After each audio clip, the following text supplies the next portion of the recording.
thanks a lot for coming in. Good morning. Happy to be here. Something about this community appeals to you? This is a wonderful place to live.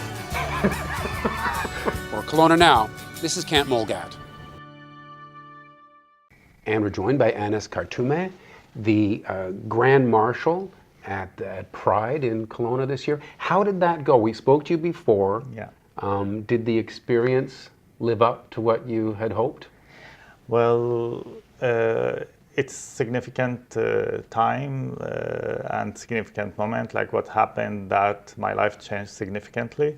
And I feel my life before that date is different than my life now. Now I am open guy, like I enjoy my freedom, like after I have no secret and I have nothing to worry about after. Like it makes me stronger. It was a little bit tough, especially the first months after the Pride, but now I'm stronger than before, and like I feel like I have now love to distribute to everybody, even if they hate me or they love me, whatever. Like I will just tell them, okay, if you are against me, I'm waiting you to change your mind. If you are supporting me, you are welcome to my life.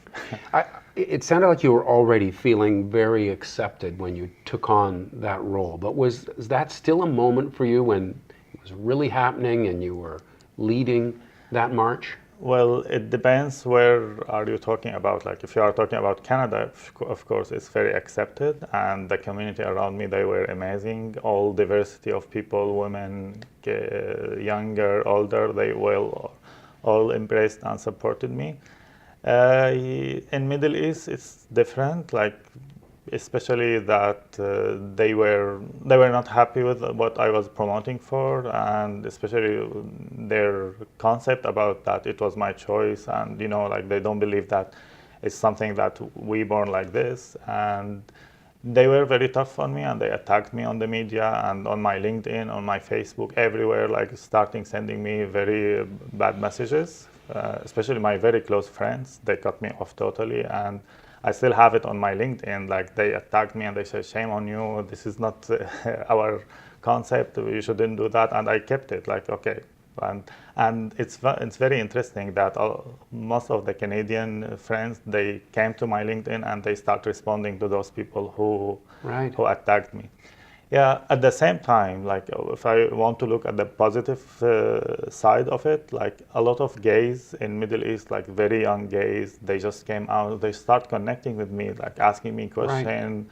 Like, well, that's what I was going to ask. Do you think that something like this starts to bring about at least the beginning of some change? It is, in Syria? And the more we speak out, the more we like find we give back to the community, especially like my country. Like, yeah, I feel very like honored to like answering those people who are like just asking me. Some of them asking me for help to connect them to come to here, and some of them just asking me, how did you do that?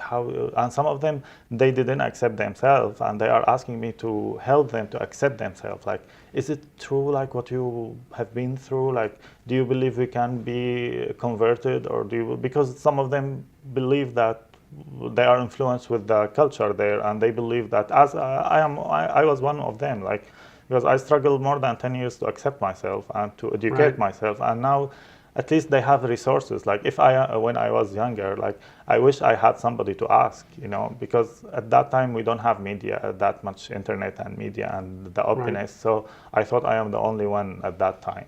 And now they know that they exist, and we have people like you, and see, like if you speak out and if you fight for it, you will wind up win, you know. Okay, sadly, you haven't had full acceptance from your own family. Your mother, who died a few years ago, she was very accepting of you at the end? Well, my mother, she loves me. You know, mother loves, like, I know that it's hard for her, it's very hard. And at that time, I was not totally convinced that about my identity, and we both were questioning what's going on. We thought that it might be something like can be fixed, but at the same time, she loves me at whatever. Even you I were am. thinking that, so convinced by the people around you. I was thinking that, and she was accepting and defending me, whatever, whoever I am. But I know, like from her, like inside, like she wants me to get married and have kids, and Yeah. especially my mom, just because she loves me, not because she has this concept and she accept and embrace gays. It's just because she loves me. Yeah, Right. and I'm glad that I influenced her with my issue, and then maybe other kids can influence their mothers and their family, and something might be the beginning of the change. So, not a lot of change, though, in your remaining family members back in Syria. I know we don't want to go too far down this road, but after you present yourself as the Grand Marshal in this march, there wasn't any applause from your siblings. Well, I know that how they think that, and I understand that because they are like totally influenced with the concept there and the culture. And as long as they keep believing that I fake it to come to Canada, so it's very hard for them to be convinced. And Well, hang on a sec. They actually think you're putting us on about and, all this, most of my friends, which they gives you a believe. special reason for us to embrace you. Yeah, most of my friends, and they would believe that if if I fake it and came, other than telling them the truth, okay, this is my fact. Right. And like some of my friends told me, please say that you are lying, just you had this way to just flee Iraq and come to Canada. And I said, no, I'm not. I'm not dishonest. I will not say Right. that I'm gay and to come to here. And plus that, as long as they believe that it's optional and I choose this way, But they would never accept. But it sounds like, yeah, so real peace with your own family is still something that you... I hope so, and my door is open, and I hope at one point they will accept me as I am, and for sure, like I will forgive, and I always will be there whenever they want me to. Okay, so back in Syria, you were saying, okay, if it became well known that you had a gay lifestyle, there would be penalties under the law for that. Exactly. Like 3 years in jail. 3 years in jail. But even more frightening, the response from the religious community in Syria could mean you would be killed. It is, yes, and it's happened, and we saw a lot of people killed, especially by ISIS, and even if you are not killed, like you will be dismissed, you will be like totally less than the others, and by the way, like you can't be out there, like nobody like say, hey, I'm gay, like when they discover or figure it out at some connection, or I don't know how they do it, then they will just surprise him or her. Like okay, that brings me to a sort of dangerous and confusing subject where I think a lot of liberal-minded Canadians want to reach out to people who are refugees, regardless of their religious orientation, and say, come to Canada, we're an accepting place. But within some of these communities, there is some unaccepting mores in place. Mm-hmm. So how do you navigate through that? How can we be accepting, but at the same time accepting of ideas that aren't accepting? How do you navigate that?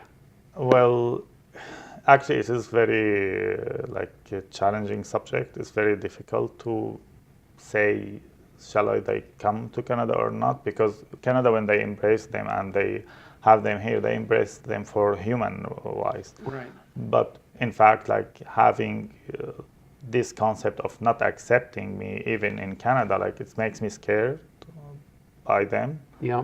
But at the same time, I can't say that they don't deserve to come because they came for a human, and Canada is one of the lead for helping people, whoever they are. So the only solution may be let them come and educate them. And just hope that the Canadian values win the day. Yeah, and I believe at the end it will.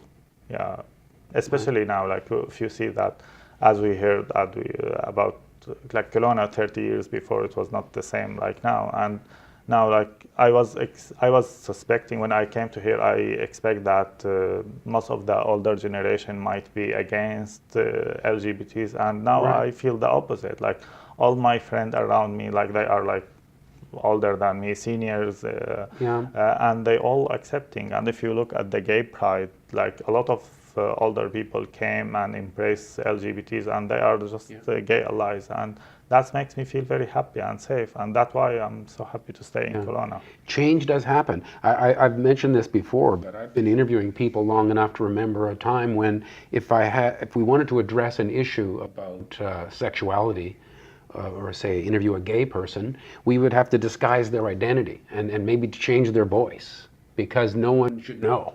It was, and so that was like within the last 30 years. That there wasn't a single person in the Okanagan that would say, yeah, I'm a gay person and I have these issues. That didn't exist. So. Yeah.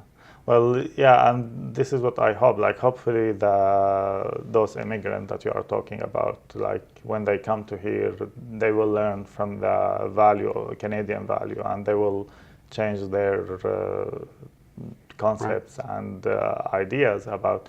And all of these ideas came from the religions, the religion, and well, hopefully at one point they will figure it out. And when they see like people speaking, and so that's why I really would love to hear more LGBTs, immigrants, or wherever, or just speaking out and telling. And that's why I'm happy to share my story, because I feel like it's influenced other people, and it makes people encourage other people to speak out and advocate for LGBTs. Let's hope your story helps bring about change. Thanks so much for coming in again. Thank you so much for having me. And thank you for watching Kelowna Now.